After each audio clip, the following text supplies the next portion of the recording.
Good evening students. मैं आपको अध्याय 4 समानांतर श्रेणी का सूत्र वगैरह लिखवा दी थी, है ना। आज हम जो इसका मतलब कि एक्सरसाइज है प्रश्न वाली, आज वो हल करेंगे। ठीक है, तो सबसे पहले यहाँ पर देखो, सही विकल्प चुनकर कारण सहित लिखिए। तो सही विकल्प जरूर है, लेकिन पहले हम इसको हल करना आना चाहिए ना। तो पहला क्या है, देखो, दी गई समांतर श्रेणी का प्रथम पद मतलब पहला पद और सार्वंतर, इसको क्या करना है, आपको ज्ञात करना है। तो मैं इसको आपको समझा रही हूँ। ठीक है, यहाँ देखो, ये श्रेणी है 3/2, 1/2, 1 ऋण 1/2 ऋण 3/2 डैश डैश यहाँ जा रहा है। ठीक है, प्रथम पद को किससे दर्शाते हैं, ए से दर्शाते हैं। तो ए का मान मतलब जो ये सबसे श्रेणी में पहला पद रहता है उसको प्रथम पद बोलते हैं। तो प्रथम पद ए का मान क्या आ गया, 3/2। सार्वांतर, यहाँ पर सार्वांतर कर दो। ठीक है, सार्वांतर मतलब क्या होता है, बी माइनस ए। मतलब मैं पहले ही बताई थी, ये जो दूसरा पद है उसमें से पहले पद को घटा देते हैं तो वो क्या होता है, सार्वांतर। तो दूसरा पद क्या है, 1/2, और पहला पद क्या है, 3/2। उसमें से हम उसको घटा दिए। ये देखो, 1/2 ऋण 3/2, दोनों का हर समान है तो ऊपर वाले पद को घटा दिए। तो 1 ऋण 3/2, ऋण 2, 3 में से 1 गया तो ऋण 2/2। ठीक है, तो 1 से 1 कट गया तो इसका आंसर कितना आ गया, ऋण 1। तो इसका आंसर क्या आ जाएगा। अब जैसे ऑप्शन में देखोगे तो ऑप्शन में इसका मान कहाँ पर है, ये वाला बी, 3/2 और ऋण 1। तो यही क्या है, इसका आंसर है। ठीक है, अब उसके बाद दूसरा क्वेश्चन क्या है, किसी समांतर श्रेणी का प्रथम पद ऋण 2 है, मतलब ए का मान 2 है और सार्वंतर डी है, तो चौथा पद होगा। अब डायरेक्ट चौथा पद पूछ रहा है। ठीक है, तो इसको भी मैं बता देती हूँ। तो यहाँ पर देखो, प्रथम पद क्या है, ऋण 2, सार्वंतर क्या है, ऋण 2, तो चौथा पद होगा। तो यहाँ पर देखो, मैं तुम लोगों को जब पहले समझाई थी ना, तो समांतर श्रेणी किस रूप में होती है, ऐसे होती है, ए प्लस डी, ए प्लस 2d और ए प्लस 3d। तो ये प्रथम पद, ये द्वितीय पद, ये तृतीय पद और ये चतुर्थ पद। तो चतुर्थ पद के लिए ये वाला फॉर्मूला हो जाएगा कौन सा, a धन 3d। a का मान ऋण 2 है, 3 का 3 हो जाएगा, और d का मान कितना है, ऋण 2 है। तो ऋण 2 यहाँ पर रख दिए। ठीक है, 2 तिया 6, ऋण 6 हो गया। ये ऋण 2 का ऋण 2 रहा, ये धन और ये ऋण मिलकर क्या बना है, ऋण 2। ऋण और ऋण क्या हो जाएंगे, धन। तो ऋण और ऋण क्या हो जाएगा, ऋण 8। यही तुम्हारा क्या है, आंसर है। अब 5वां नंबर का क्वेश्चन क्या बोल रहा है उसको देखते हैं। ठीक है, 5वां नंबर का क्वेश्चन क्या पूछ रहे हैं कि देखो, समांतर श्रेणी का प्रथम पद 4 और सार्वंतर ऋण 4 है। सॉरी, कौन सा वाला चौथा बता रही हूँ मैं, 1 मिनट ना, सॉरी चौथा बोल रही हूँ, 5वां ना। देखो, समांतर श्रेणी 3, 8, 13, 18, कौन सा पद 18 है, कौन सा पद 78 है। 78 का मतलब अंतिम पद क्या हो जाएगा इसका, 78 ले लिए। अब इसको हल करते हैं। अब यहाँ पर किसका मान ज्ञात करना है, एन का। ठीक है, तो मैं पूरा हल बता रही हूँ, ऑप्शन में टिक नहीं करवा रही हूँ। ठीक है, तो आप लोग समझना यहाँ से। प्रथम पद हो गया ए मतलब क्या हो गया, 3 हो गया। सार्वंतर का मतलब क्या है, दूसरे पद से पहले को घटा देते हैं, तो 8 ऋण 3 हो गया। तो 8 में से 3 गया तो 5। अंतिम पद मतलब यहाँ पुस्तक में दिया ही हुआ है कि कौन सा पद क्या है, 78 है करके दिया है ना। ये देखो 78 है, तो अंतिम पद क्या हो गया, यहाँ पर 78 हो गया। ठीक है, तो अंतिम पद को किससे दर्शाते हैं, an से दर्शाते हैं। ठीक है, सार्वंतर को d से दर्शाते हैं। तो ये 78 हो गया। nवां पद का मान निकालेंगे तो an बराबर क्या होता है, a धन n minus 1 into D. Formula सबकी वैल्यू रख देंगे। an का मान 78, a का मान 3, n का मान ही तो ज्ञात करना है, nवां पद बोला है ना, तो n का ही मान ज्ञात करना। तो n ऋण 1 और d का मान क्या है, 5 है। सबसे पहले यहाँ गुना करेंगे, ये 3 धन में है, इधर जाके ऋण 3 में बदल जाएगा, तो 78 ऋण 3 हो गया। ठीक है, 5 का गुना n से हुआ और 5 का गुना ऋण 1 से हुआ, तो 5n ऋण 5। ठीक है, ये ऋण 5 फिर से बराबर की इस तरफ गया तो धन 5 में बदल गया। ठीक है, अब उसके बाद में 75 और 5 कितना हो गया, 80। और ये मैंने 5n को इधर लिख ली और 80 को इधर लिख ली, कोई गलत नहीं है, ये दोनों एक दूसरे के बराबर हो, इधर लिखे चाहे इधर, दोनों क्या है, सही है। ठीक है, तो यहाँ पर 5n बराबर 80 हो गया। ये n के साथ में किस में है, गुना में है, तो कहाँ चले जाएगा, भाग में। 5 एकम 5, 5 एकम 5, 5 छक्के 30, तो 16वां पद मतलब 16वां पद का मान क्या होगा, 78 होगा। कैसा होगा, 16वां पद का मान 78। अब जैसे बोलोगे मैम ये 16वां पद का 78 कैसे हुआ, तो यहाँ पर देखो, पहले पद का मान 3, दूसरे पद का मान 8, तीसरे पद का मान 4, चौथे पद का मान 18। वैसे ही ये 16 तक जाएगा ना, तो 16वें पद का मान कितना आ जाएगा, 78 आ जाएगा। आया समझ में कैसे हल हो रहा है।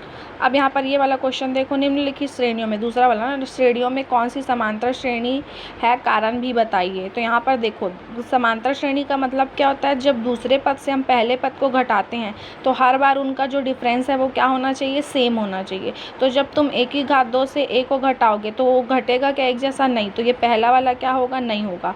ये वाला जो है ना वर्गमूल वाला, इसको तुम लोग मेरे को हल करके बताना, नहीं आएगा समझ तो मेरे को बताना, लेकिन ये है श्रेणी है। सबसे पहले ये वर्गमूल से इनको बाहर निकालना और दूसरे पद से पहले को घटाना, तो ये तुमको आ जाएगा ये वाला, ठीक है। और ये वाला भी वैसा ही है, एक की घात 2, 3 की घात, तो सबको घात 2 है तो घात 2 का मतलब 2 बार गुना कर दो, दूसरे पद से पहले को घटाते जाना। अगर अंतर सेम आता है तो वो क्या होगा, पद होगा, और नहीं आता है तो क्या होगा, वो समांतर श्रेणी नहीं होगा, ठीक है।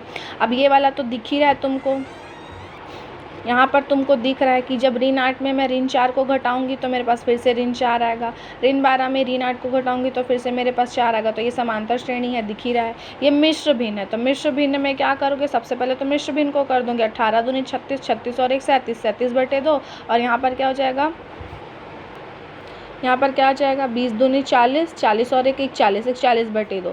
इसको हल करके देखना, ठीक है। अब मैं यहाँ तीसरे से बता रही हूँ, यहाँ से इंपॉर्टेंट क्वेश्चन शुरू होता है और हमेशा पेपर में आता है। समांतर श्रेणी 9, 5, 1 ऋण 3 का 10वां पद ज्ञात कीजिए। यहाँ पर सब कुछ दिया है, आपको कौन सा पद निकालना है, 10वां पद। 10वां पद मतलब ये कौन से पद का मान दिया है, n का मान। किसका मान दिया है, n का मान दिया है, ठीक है। तो n का मान हमको, अब यहाँ पर देखो, प्रथम पद a का मान क्या आ गया, 9। सार्वंतर d का मान कितना है, दूसरे पद से पहले को घटा देंगे, है ना। तो क्या किए, 5 में से 9 को घटा दिए, तो 5 और ऋण 9, तो ऋण 9 बड़ा है, ऋण 9 में से 5 गया तो क्या बचा, ऋण 4 बचा। nवां पद मतलब 10वां पद बोला था, तो n का मान क्या हो गया, 10 हो गया। an का मान हमको क्या करना है, ज्ञात करना है। सूत्र क्या होता है, an बराबर a plus n minus 1 into D. सबका मान रख देते हैं क्योंकि इसी का मान निकालना है, तो ऐसे ही रहेगा। a का मान 9 रख दिए, n का मान 10 रख दिए, 1 की जगह 1, d का मान क्या है, ऋण 4, ठीक है। 9 धन 10 में से 1 गया तो 9, और ये 9 चौक कितना हो गया, ऋण 36, क्योंकि ऋण 4 है तो 9 चौक ऋण 36, ठीक है। ये धन और ये ऋण मिलकर क्या बनाए, ऋण बनाए, ठीक है।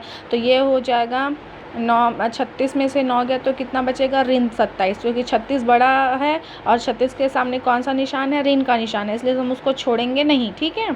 तो ऋण 36 में से 9 गया तो ऋण 27 बचा, ठीक है। तो an का मान क्या हो गया, ऋण 27, मतलब कि जो 10वां पद है उसका मान क्या होगा, ऋण 27 होगा। यहाँ पर मैं आंसर लिखी हुई, देखो 10वें पद का मान क्या होगा, ऋण 27 होगा, ठीक है। अब उसके बाद ये जो क्वेश्चन है ना, 40वां पद, ये आप लोग बनाओगे, ठीक है। सेम इसी के जैसे है, पहला पद 100 होगा और जो डी का मान होगा वो 70 ऋण 100 होगा तो ऋण 30 आ जाएगा, और n की जगह 40 रखना, ठीक है, ये बन जाएगा। अब ये 5वां क्वेश्चन मैं बता रही हूँ, समांतर श्रेणी 1/9, 4/9 और 7/9 का nवां पद, कौन सा पद बोल रहा है, nवां पद ज्ञात कीजिए। तो ये मैं आपको बताती हूँ, यह समांतर श्रेणी 1/9, 4/9, 7/9 डैश डैश 9।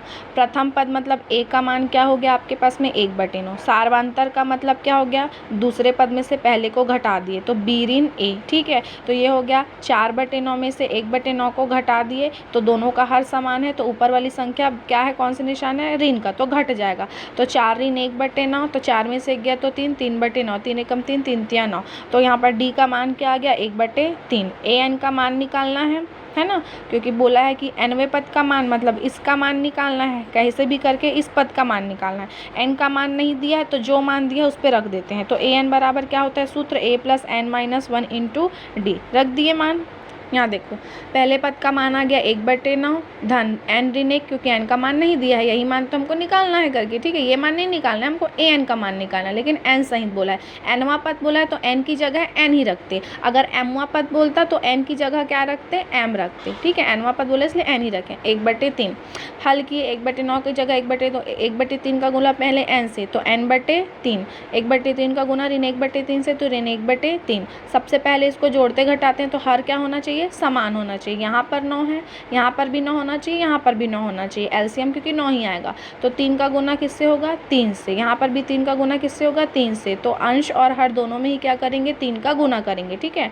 तो 1/9, 3 तिया 9, तो 3n हो गया ऊपर में, और 3 1 कम 3 और ऊपर 3 तिया 9। अब सबका हर कैसा हो गया, समान हो गया। ऊपर वाली संख्या जहाँ जुड़ रही है वहाँ जोड़ दिए, जहाँ घट रहा है वहाँ घटा दिए। तो 1 धन 3n ऋण 3 बटे सबका हर एक समान है इसलिए 9। तो ये संख्या है, तो ऋण 3 और 1, तो ऋण 3 में से 1 गया तो कितना बचा, ऋण 2, और 9 का 9। अब ये n वाली संख्या को जोड़ घटा नहीं सकते क्योंकि अचर पद और चर पद अलग अलग रहते हैं। तो an का मान क्या हो जाएगा, 3n ऋण 2। तो nवें पद का मान, क्योंकि nवां पद ही बोला था ना तो इसलिए n ही रखे थे, तो nवां पद का मान क्या हो जाएगा हमारे पास में, 3n ऋण बटे 9। ठीक है, अब उसके बाद अगला क्वेश्चन देखो।